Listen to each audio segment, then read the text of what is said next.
finish up Disneycember with Descendants 2. Well, if you saw my first review, you know I'm not exactly a big fan of this, big surprise, but sometimes it can be enjoyed in a so bad it's good kind of way. This one is bad in a very different way, a strange way, and that's saying a lot seeing how this is already a strange movie series. Is it better? Worse? It's kinda hard to say. On the surface, the plot seems exactly what you think it would be. The Descendants are still living among the do-gooders, but they're completely reformed, which is weird seeing how the opening song is bragging about how wicked they are and all the bad things they're doing, and then immediately after it's like that never happened. Yeah, we're so bad, we're so mean, we're outlaws. Well, time to act like the good students that we are. What the hell was the point of that musical number?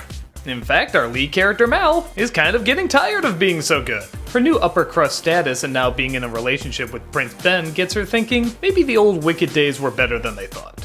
And speaking of which, Sea Witch that is, the daughter of Ursula named Uma is pissed off that her and her villain friends are still stuck on the evil island while all the other goody two-shoes get to live in harmony. So she has a plan to trick Mal into handing over the fairy godmother's magic wand to get him off forever. When the Descendants try to stop this, they kidnap Ben and hold him hostage unless they turn the wand over. It's a thrilling fight slash dance slash rap off, resulting in a colorful climax where the Descendants save the day. Well, there it is, nothing special, but wait a minute, there's still a half hour left. But that's a perfect place to stop, why are you still going? You defeated the villain, saved the guy, went back home, what else is there to do? Well, yeah, this is where the movie gets a little stranger than usual. A good chunk of the movie is just sitting around and talking.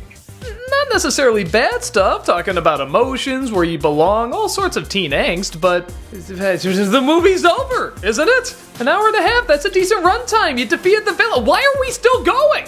This build-up eventually results in another climax, one not nearly as good as the first one and kinda disjointed. Even the message is kind of all over the place. It's about not judging a book by its cover, but then this one person seems evil, but then they're not, then they are evil again, and there's some really bad effects, and even then they don't really utilize that because they just kind of talk it out again, even though it's promising something big, and even that's kind of a half resolution, but who cares? We have a dance scene at the end, that's all that seems to matter.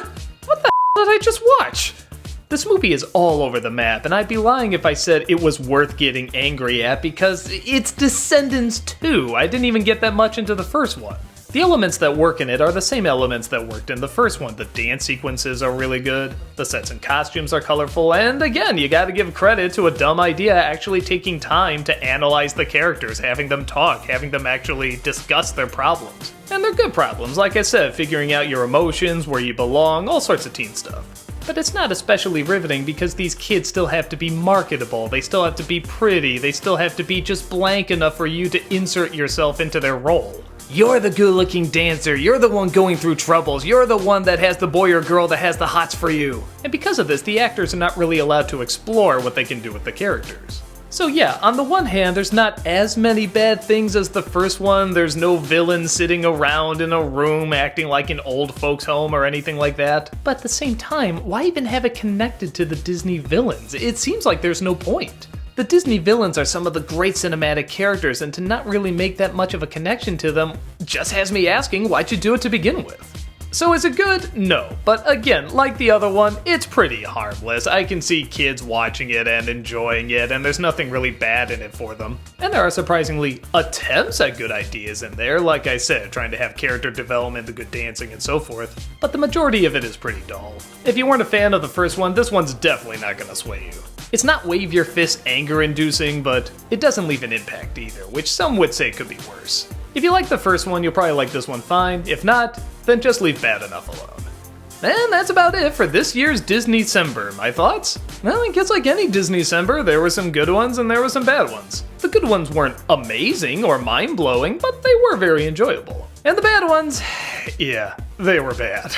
Nevertheless, it is neat to see a series of movies that a different generation grew up with. It's kind of interesting to see what people younger than me made popular, and if what they made popular still holds up. I'm happy to see that some of them do. It's nice to know that when a series of movies is trying to be manipulative, it can be manipulative in the right way.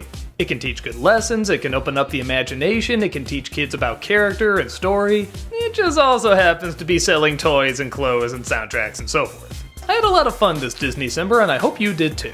Hopefully I'll see you next year, and until then, keep that Disney imagination soaring.